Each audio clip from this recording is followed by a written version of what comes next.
But today, I get to finish our series, Each One, Reach One. You've got some cards on your seat. I'm going to point to those at the end of the message this morning, now that I've just brought your attention there.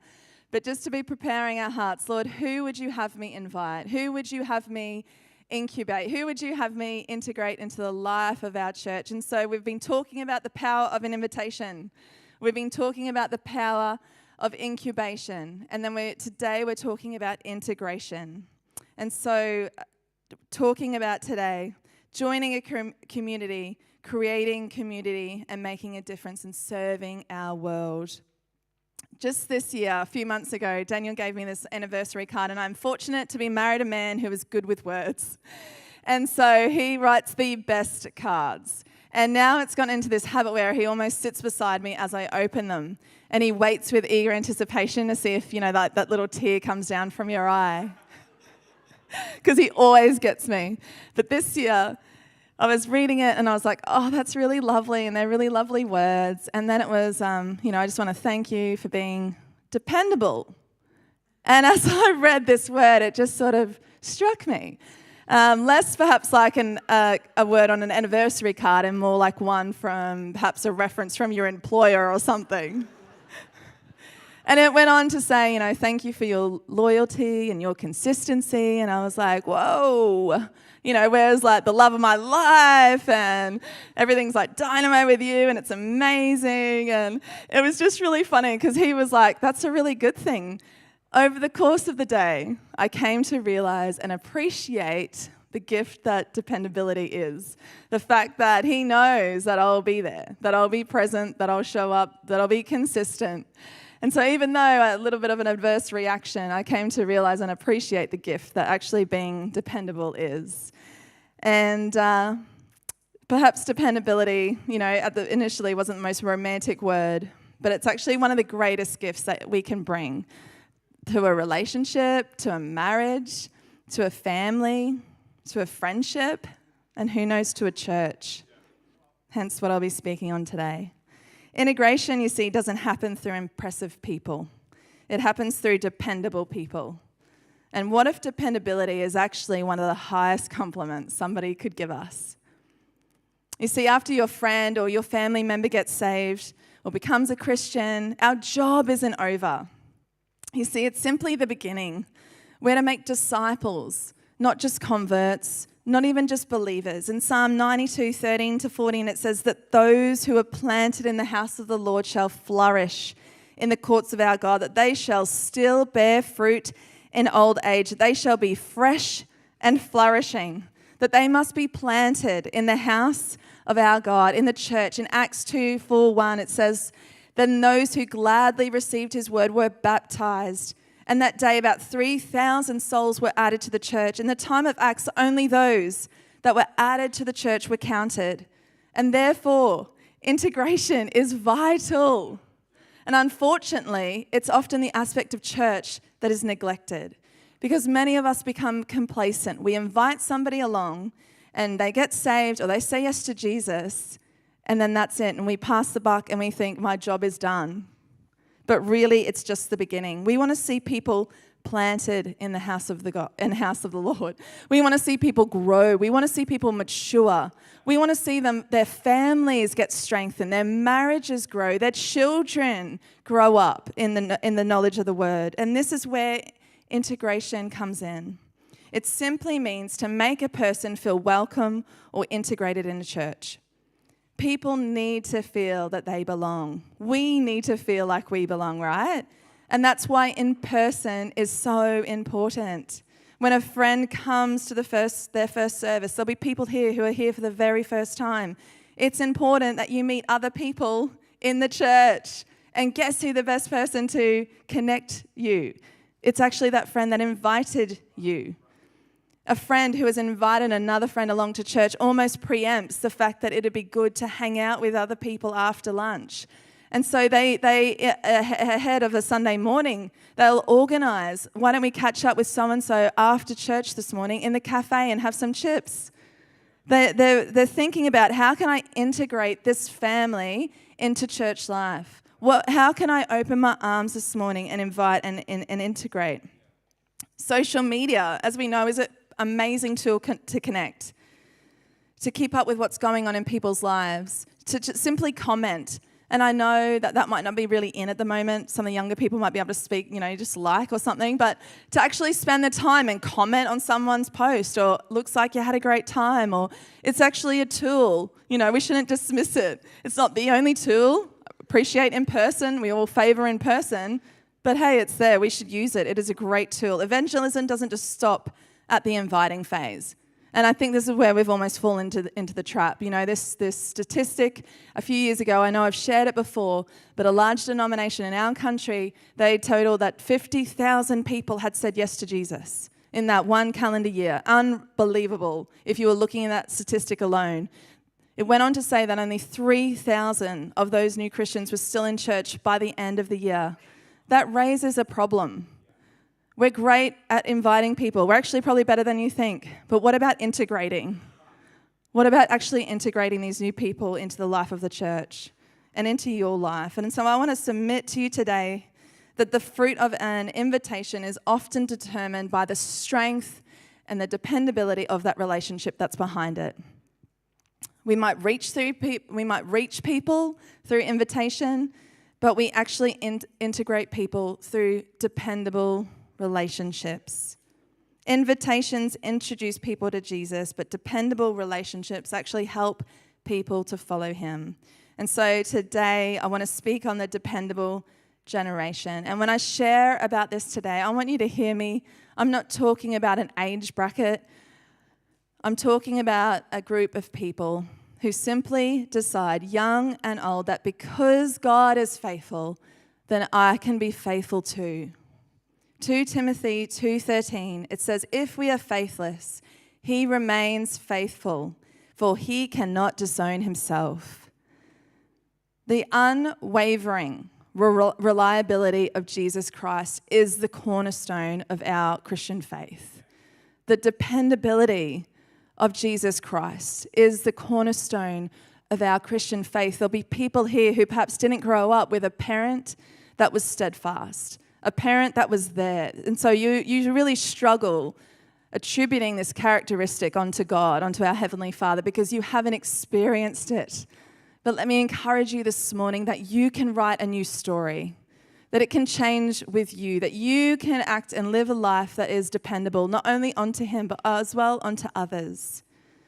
People might first come because of an invitation, but who knows that they stay and they grow because they become dependable on someone. And I'm sure you're here, and if you were to think about the people in your life that have shaped your faith journey, your walk with God, there'll be people that you were dependent upon. And in the same way that there are people that are dependent on you being here, on you being present, on you showing up. So I'm going to speak today the 3 convictions of a dependable generation. The first one being humble hearts. In Jesus' example, in Philippians 2:3-8, it says, do nothing out of selfish ambition or vain conceit. Rather, in humility, value others above yourselves, not looking to your own interests, but each of you to the interests of others. In your relationships with one another, have the same mindset as Christ Jesus, who, being in very nature with God, did not consider equality with God something to be used to his own advantage. Rather, he made himself nothing by taking the very nature of a servant, being made into human likeness, and being found in appearance as a man. He humbled himself by becoming obedient to death, even death on a cross. Some of us don't struggle with an inflated view of ourselves, but with actually a diminished one. And yet both pride and insecurity can make us turn inward. The well-known saying that you've most likely heard once or twice before, humility is not thinking less of yourself. It is thinking of yourself less. You see, the gospel humility, it actually frees us so that we can become present to God, to other people. That is what true humility is. That's the humility that Jesus lived and the life that we ought to follow. Humility is in the spirit we carry, that there's a quiet humility knowing that each and every single one of us have something to offer, that I have something to offer. There's a quiet humility, a quiet strength in that. I consider myself very fortunate that I've had parents that I've been able to depend on. And I know that's not everybody's case or growing up experience. I've had parents who have been extremely, and to this day, even with Daniel away, over the course of this week, been extremely dependable. But there's also been this great humility about them. That they have at times just haven't assumed what I needed, but they've often asked, what do you need? How can we help you? Humility allows us to come in and ask questions. Close enough to listen, learn, and to love people according to what they need, not simply to what we think that they might need.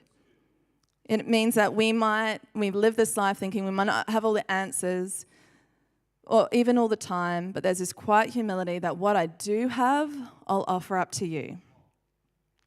The second conviction this morning of the dependable generation is that we also live with open arms.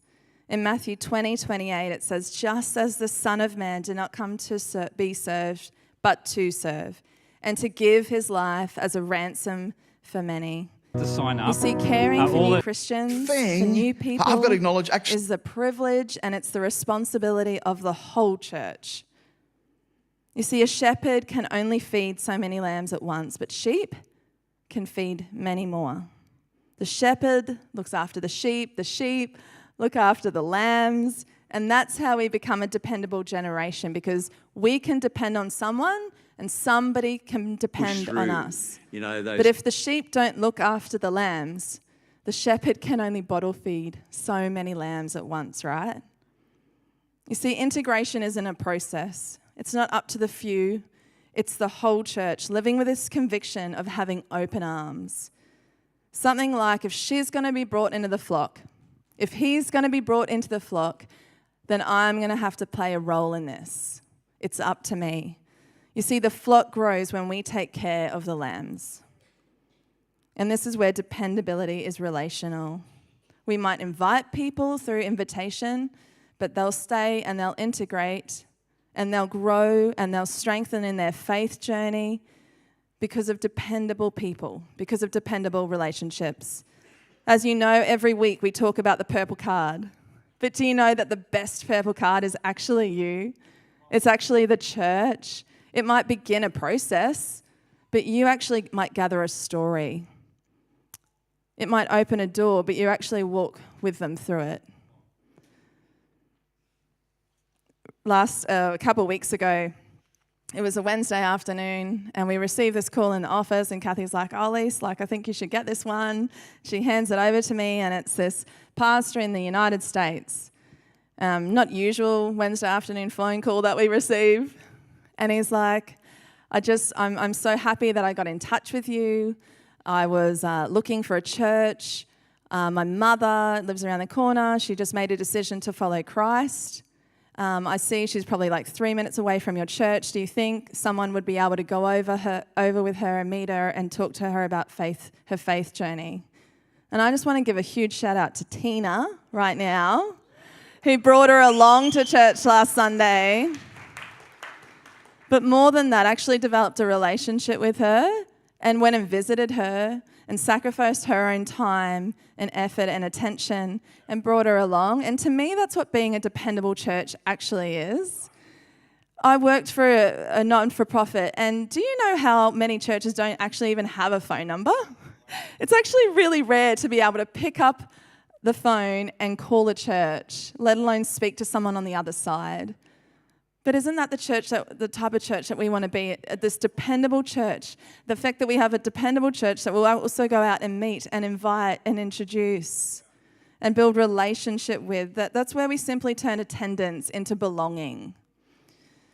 So if you're the person who invited so-and-so to church, then guess what? You're the best person to be actually able to connect with them, to continue to do life together. That's what integration is. And that's where invitation moves simply beyond an invite and becomes integration. We want to see people grow in their faith journey. We want to see their family strengthen. We want to see marriages stronger. We want to change the world in which we live, right? And hear me now, it's not always about doing more. I know that there'll be some of you, even what I've already shared this morning, and you're like, Elise, if you asked me to do one more thing, But I want to encourage you that even Jesus couldn't meet every expectation. Even Jesus couldn't meet every need, but he was faithful to what the Lord had asked of him. And the same is true for you and I. I'm not asking you to do everything. I have 4 kids getting here this morning. I couldn't make everybody happy. I couldn't meet every need. I left one screaming, half dressed, and the other one, poor Tish, met me at the front door, and we made it. We had it together by the time we got in. But you can't meet every need. But we've just got to be faithful to what the Lord asks us to do. We're just got to be obedient to what the Lord asks us to do. How can I extend my arms today and simply be faithful with those that He's brought into my life, those that He's brought into my mind, or perhaps I've bumped into this week? The third conviction of a dependable generation is that we live on mission, that we live for a greater purpose than our own. Ephesians 5:14, and this is why it is said, "Wake up, sleeper, rise from the dead, and Christ will shine on you." I went on and read a bit more about this, and some of the commentary, it said that the fundamental idea in this prophecy is that when the church gets the light of heaven, she is not to lie still as if she were dead or asleep, but she is to be active, to make use of the light. It is for illuminating the world. Come on, let's be that type of church. When we were speaking to the young adults last weekend, it was, let's be alive, let's live, let's illuminate this world that we're a part of, to be a type of church that's not just merely going and doing, and it's like, no, let's be like the city on the hill. In Matthew 5:14-16, it says that you are the light of the world. A town built on a hill cannot be hidden. Neither do people light a lamp and put it under a bowl. Instead, they put it on a stand, and it gives light to everyone in the house. In the same way, let your light shine before others, that they might see your good deeds and glorify your Father in heaven.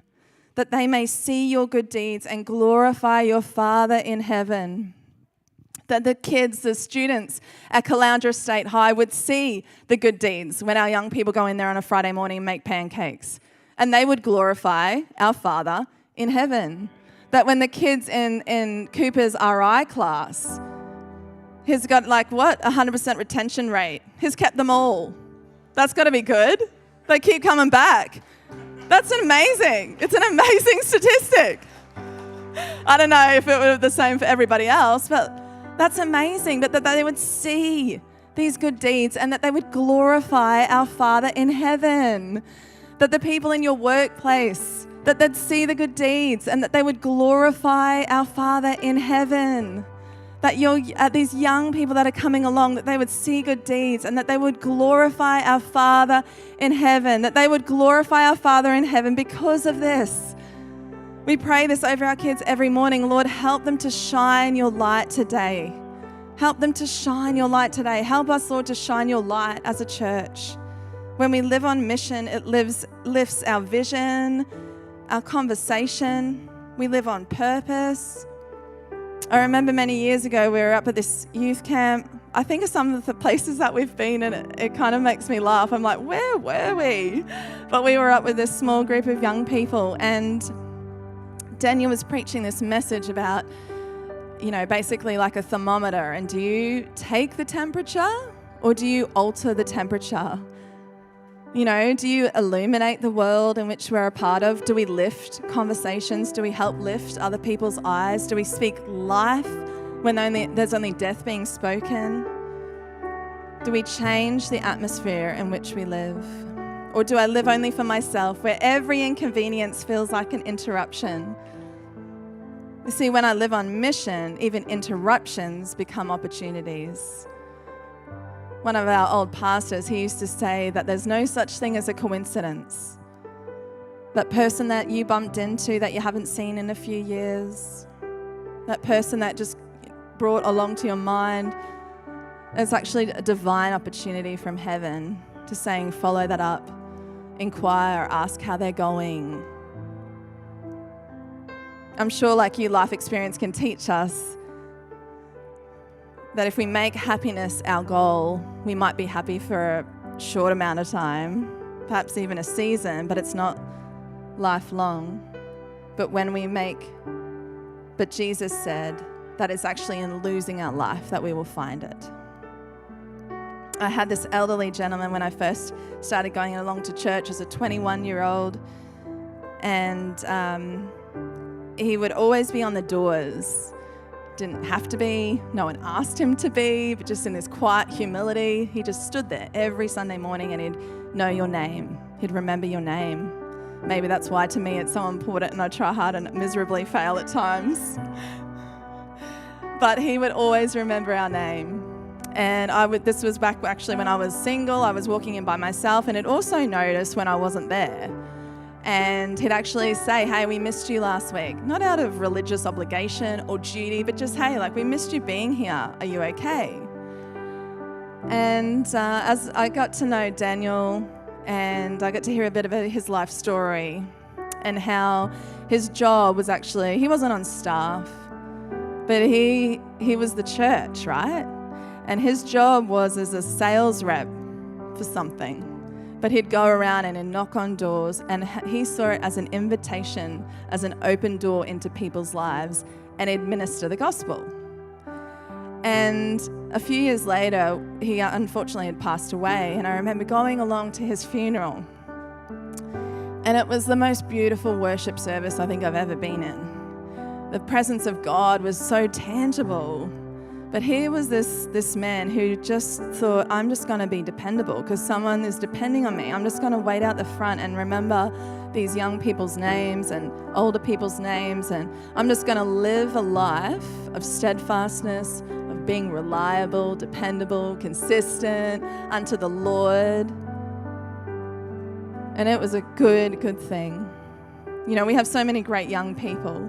I know a couple are serving in our kids ministry today, but who are leading connects on a Friday night. They don't have to be. There's plenty of other things that they could be doing on a Friday night. But they've almost taken like this ownership, like if it's meant to be, then it's up to me. Bella and Indy and Savannah, just to name a few. And I want to give them a shout out this morning because they're just living this life of dependability. A couple of weeks ago, we had Pastor Andy speak about, the success of Red Frogs, winning a generation by serving them first, and this young adult generation that, some claim it was unreachable, even now. But he just decided to be dependable. He just decided to be consistent at that skate park. He decided to just keep showing up, even when they wouldn't. He just kept deciding just to be steady. And so I want to ask this morning, how do we be on mission as an individual, as a family? We're so fortunate. We have so many here, our church, that is we are a dependable church. But as I come to close this today, in our Each One, Reach One series, you see incubation, it prepares our hearts. Invitation opens the door, but integration says that you don't have to walk through that door alone. I'll actually walk with you. It happens when ordinary believers become dependable. When we walk humbly, we live with open arms, and we live on mission. So I want to ask today, who in your life can depend on you? Who have you invited to church, but now you need to integrate? Who is attending church, but still waiting for someone to learn their name? And who needs more than our friendliness on a Sunday and perhaps our friendship during the week? A text or a call asking how they're going. It's not just about getting someone saved. We want to see them planted.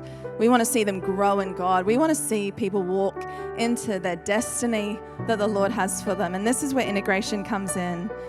It's why becoming a strong disciple is so important. Joining a connect group, being a part of something that is growing, where we're growing with one another, we're reaching out. But perhaps as I've been speaking about dependability this morning, you're painfully aware of the ways in which perhaps you've been inconsistent, I should say. Well, join the club. But the good news is that it doesn't simply depend upon us being perfect. When we were unfaithful, He remained faithful. When we wandered, He came looking.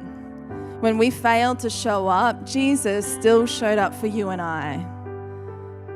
And perhaps you're here as well, and you, like I said earlier today, you didn't grow up with someone, a parent that was dependable. You didn't know if they'd rock up to pick you up from school that afternoon. Perhaps your father was an alcoholic, and so you really struggle.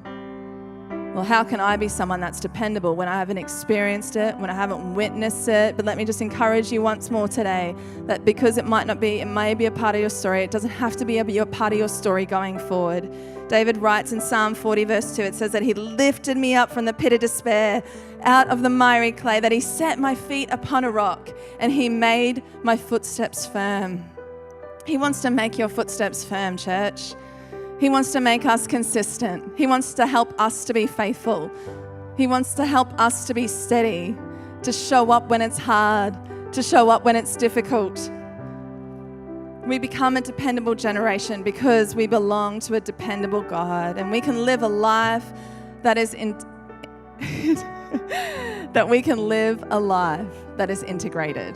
because we're empowered by Him to do so.